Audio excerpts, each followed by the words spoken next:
Comfort zone నుంచి బయటికి రావడం అంటే ఏంటి అని నన్నెవరైనా అడిగితే, నాకు గుర్తొచ్చే ఒక మెమరీ చిన్నప్పుడు చాలా చిన్న ఏజ్‌లో ఒకరోజు ఇంటి గేట్ బయట ఆడుకుంటున్న నన్ను ఒక అన్న హి పించ్డ్ మై హ్యాండ్. నా చెయ్యికిచ్చినప్పుడు నేను ఏడిస్తే మా డ్యాడీ వచ్చి నా కోసం ఒక విలన్ అయ్యారు. He beat that brother with a belt. And years గడిచాయి. కాలేజ్‌కెళ్ళాల్సిన ఏజ్ కూడా వచ్చింది. బట్ స్టిల్ రోడ్ క్రాస్ చేయాలి అంటే కూడా మా పేరెంట్స్ పక్కనుండాలి.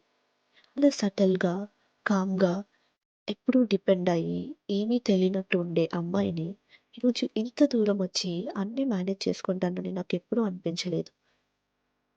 అసలు ఉండగలనని కూడా నేనెప్పుడు అనుకోలేదు. కానీ ఒక్కటి మాత్రం నిజం. నన్ను గిచ్చి హర్ట్ చేసేవాళ్ళు లేకపోయినా, మెంటల్‌గా డిస్టర్బ్ చేసేవాళ్ళు నా చుట్టూ ఉన్నా కూడా ఎప్పుడూ ఏడవకుండా స్ట్రాంగ్‌గా నిలబడ్డాను. రోడ్డు కూడా దాటలేని నేను ఇంత దూరమొచ్చి ఇవన్నీ చేసుకుంటున్నానంటే నేనే నమ్మలేకపోతున్నాను.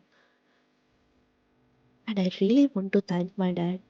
ఒకవేళ ఆ రోజు ఆయనే ఇలా పంపాలి అని డిసైడ్ అవ్వకపోయుంటే నేనిప్పుడు ఇంత స్ట్రాంగ్‌గా, ఇంత బ్రేవ్‌గా ఏం జరిగినా చూసుకుందాంలే అనే మైండ్‌సెట్ తోటి ఉండేదాన్ని కాదేమో. And thank you daddy.